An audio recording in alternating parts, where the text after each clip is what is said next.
पहाड़ियों के बीच बसे एक शांत शहर में स्थानीय लोगों के बीच एक डरावनी हवेली की फुसफुसाहट फैल गई।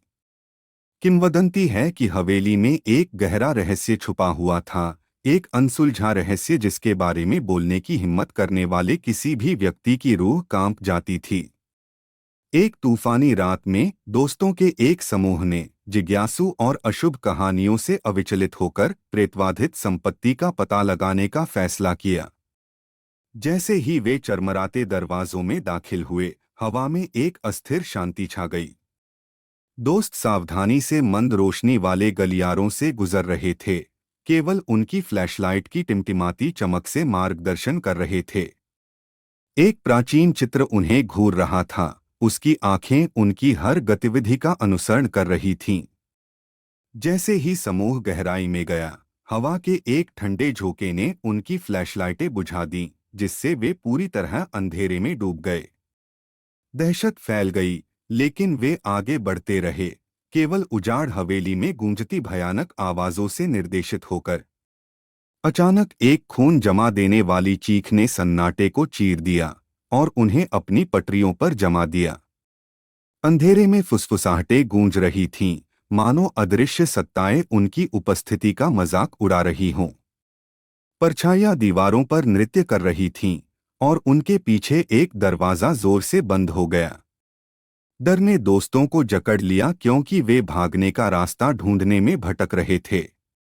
चांदनी खिड़की की मंद रोशनी में उन्होंने गलियारों में भूतिया आकृतियां घूमती देखीं, हवेली के यातनापूर्ण अतीत की एक झलक।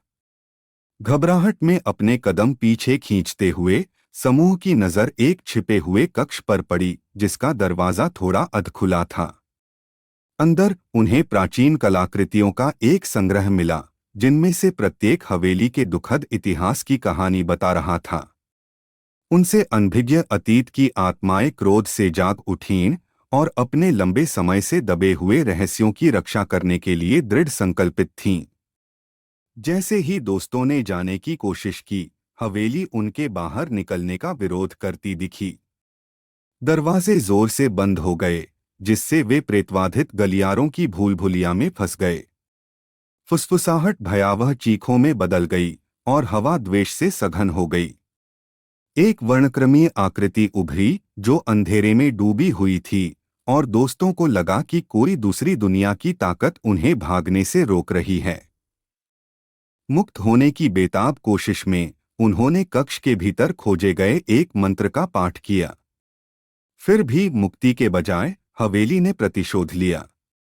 दीवारें एक अशुभ ऊर्जा से स्पंदित हो गईं और तापमान हड्डियों को ठंडा करने वाले स्तर तक गिर गया। परछाइयां अजीबोगरीब रूपों में बदल गईं और दोस्तों को एक अलौकिक द्वेष से घेर लिया। एक एक करके दोस्तों ने अथक अलौकिक हमले के आगे घुटने टेक दिए। अनदेखी भयावहता से भयभीत होकर वे हवेली की शापित दीवारों के भीतर फंसी हुई आत्माएं बन गए। बाहर का तूफान भीतर की उथल-पुथल के साथ तालमेल बिठाकर चला, जिसने हवेली के अंधेरे रहस्य को दूसरी पीढ़ी के लिए सील कर दिया। अगली सुबह स्थानीय लोगों ने हवेली को परित्यक्त पाया, उसके दरवाजे खुले हुए थे। दोस्तों के दुर्भाग्यपूर्ण अभियान की फुसफुसाहट पूरे शहर में फैल गई, जिससे हवेली की प्रतिष्ठा एक अपवित्र अभयारण्य के रूप में मजबूत हो गई। किंवदंती कायम रही, जिससे दूसरों को बेचैन आत्माओं के क्षेत्र में जाने से रोका गया। एक समय के जिज्ञासु मित्र, जो अब जीवित और मृत के बीच उलझन में फंसे हुए हैं, उन लोगों के लिए एक चेतावनी के रूप में कार्य करते हैं, जो अलौकिक के रहस्यों को चुनौती देने का साहस करते हैं। एक सच्ची घुसपैठिया डरावनी कहानी जो युगों तक भयावह सीमाओं में गूंजती रहती है। शापित हवेली। एक अंधेरे रात की कहानी थी, जहां एक जिंदगी के अनजान कोने में एक पुराने हवेली में एक रूह बसी थी। हवेली के दीवारों में एक गहरी सांस सी थी, जैसे कोई अपनी दर्दभरी कहानी सुना रहा हो। वहां के लोग कहते थे कि रात के समय वहां अजीब-अजीब आवाजें सुनाई देती हैं, जो हर किसी को डरा देती थीं।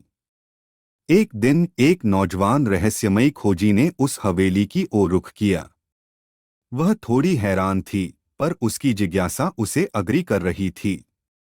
हवेली के दरवाजे पर उसने कड़ी से कड़ी दास्तक दी और वह वहां के रूह से मिली। रूह एक विरासती हवेली की गहराइयों से बोली, तुम यहाँ कैसे आए हो? नौजवान खोजी ने कहा, मुझे तुम्हारी कहानी सुननी है, जो लोग कहते हैं यहाँ होती है। रूह ने कहा, मेरी कहानी बहुत भारी है, क्या तुम इससे डरोगे नहीं? खोजी ने मुस्कराते हुए कहा, कहानियां तो सिर्फ कहानियां होती हैं, मैं तुम्हारी सुनना चाहता हूँ। रूह ने शुरू किया अपना दर्दभरा सफर। वह एक समय की यात्रा कर रही थी जब उसे अपने प्रियतम से बिछड़ा गया था। उसकी यात्रा में उसने अपनी भूखी और प्यासी रूह को अपनी चाहत से मिलाया, पर उसे वापसी का रास्ता नहीं मिला। वह बिल्कुल अकेली हो गई थी और उसकी आवाज उस अंधेरे हवेली में गूंथी गई। रूह ने कहा, मेरी यह विलापी कहानी सुनकर तुमने अपना साहस दिखाया है। नौजवान खोजी ने कहा, तुम्हारी कहानी ने मुझे सिखाया है कि हर मुश्किल का सामना करना महत्वपूर्ण है और हर कहानी के पीछे एक सीख होती है। रूह ने धीरे से कहा, तुमने सच कहा और तुम्हारी साहस भरी खोज ने मुझे भी नई आशा दी है। दोनों ने मिलकर एक नए सफर की शुरुआत की, जहां कहानियों का सामंजस्य और सीख से भरा मिला। वे दोनों हवेली के अंदर घूमते घूमते नए रहस्यों का पता लगाने लगे। रूह ने अपने अत्यंत विद्यार्थी अनुभवों से बताया कि कैसे वह एक समय मानव थी और उसकी चीख और रोंगटे खड़े कर देने वाली कहानी उसे एक अनदेखी दुनिया में ले गई थी।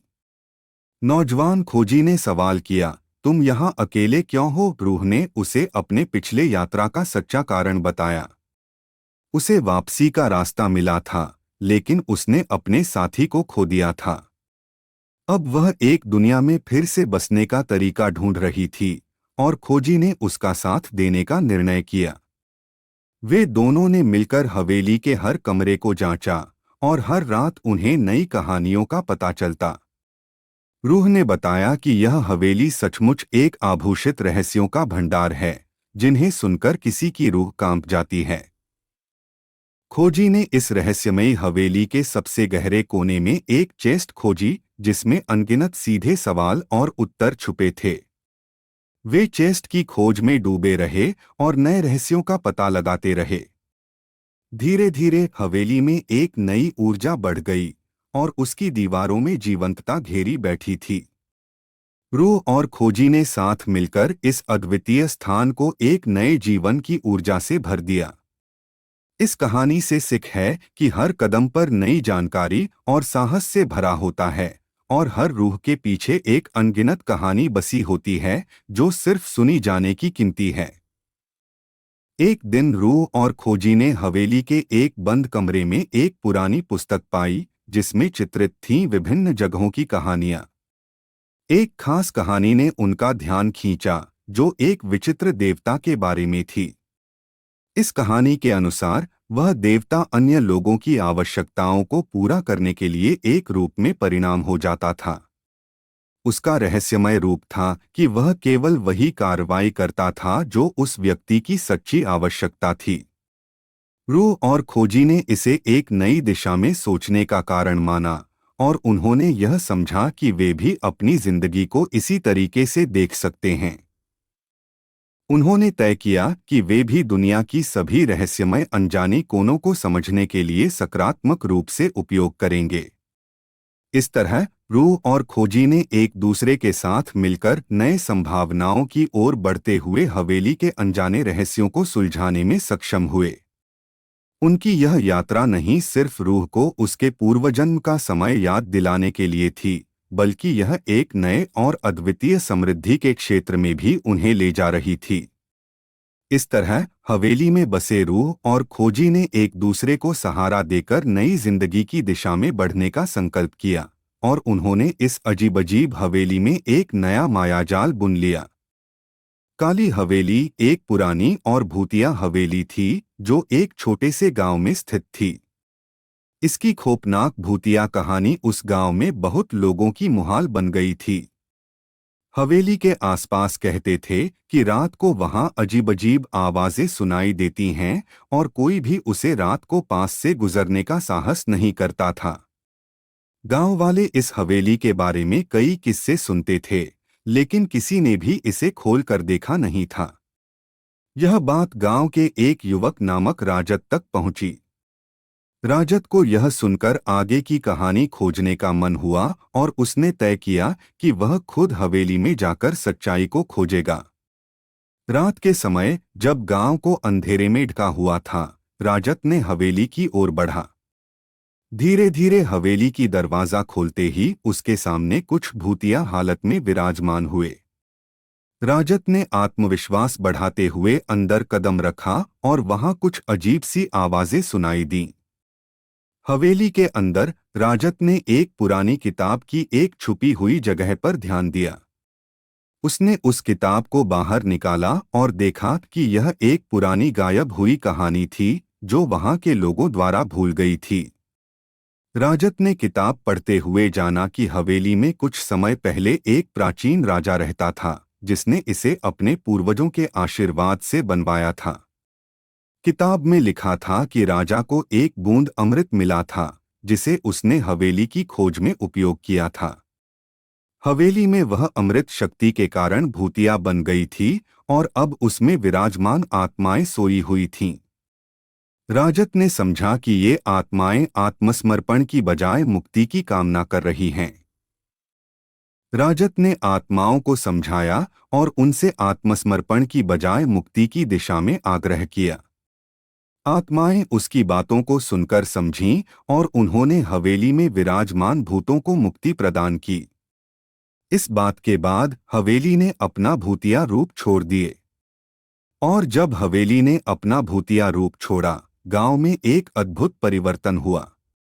अब लोग खुले मन से हवेली में जाते थे और उसे एक सांस्कृतिक स्थल के रूप में स्वीकार कर लिया था।